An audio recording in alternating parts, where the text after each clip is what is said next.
Hello and welcome to the channel. Please remember to like and subscribe if you like what we're doing.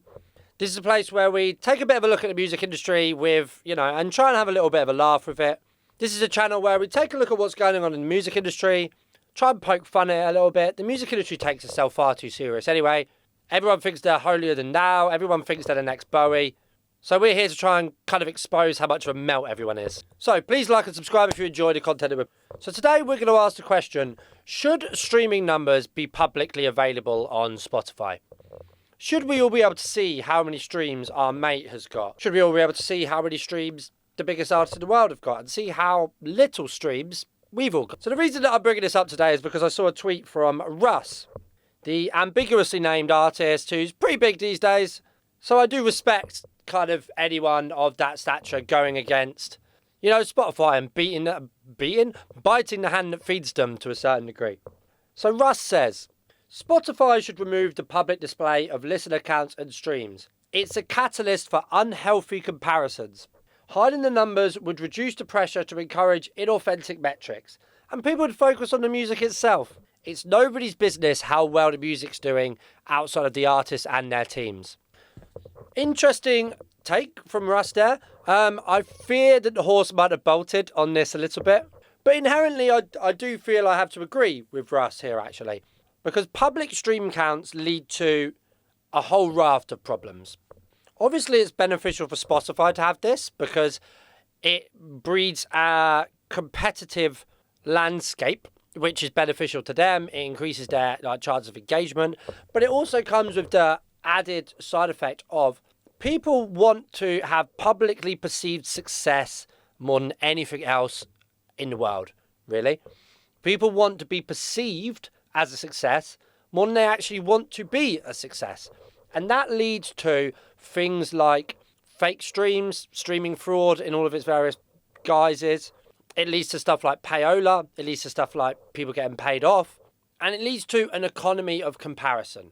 So let me explain to you what I mean by this. Because streaming counts are publicly available on Spotify, what happens is radio producers, when they are submitted a song, the first thing they check is how many streams has it got on Spotify. Or TikTok, to be fair, these days. So that part of the market is being stretched a little bit. Booking agents at festivals, what's the first thing they check? How many streams does this artist have on Spotify?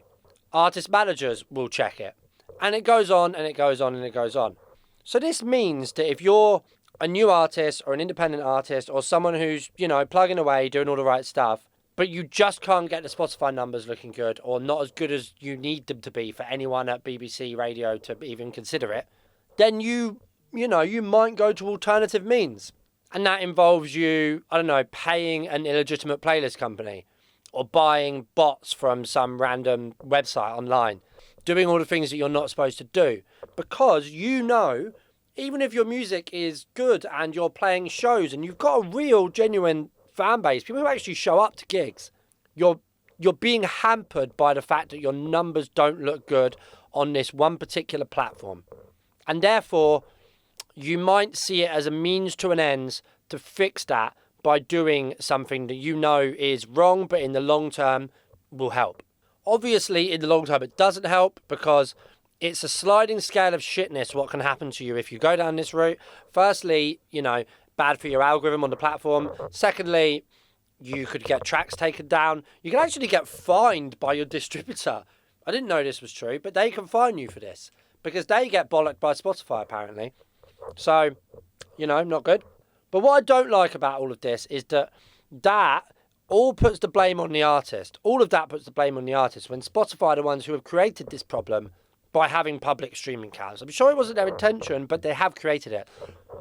Let's put it like this. Streaming fraud is not a problem on Apple Music.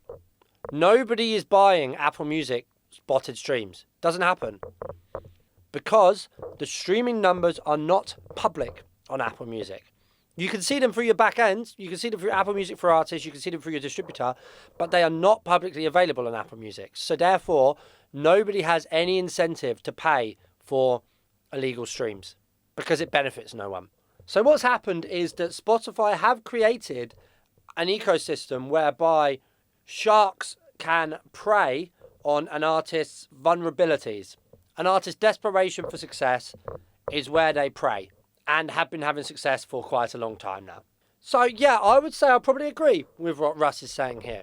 It's far too late. The horse has bolted on this. It won't change. And Spotify are giving these kind of half-assed gestures where they say, oh, you can report a dodgy playlist if you want. Certain they don't get read, but fine, it's a gesture. But yeah, I would be fully in favour of this, I think. If this was ever brought in as a possibility, then I think most of the music industry would find it weird at first, but would eventually rejoice.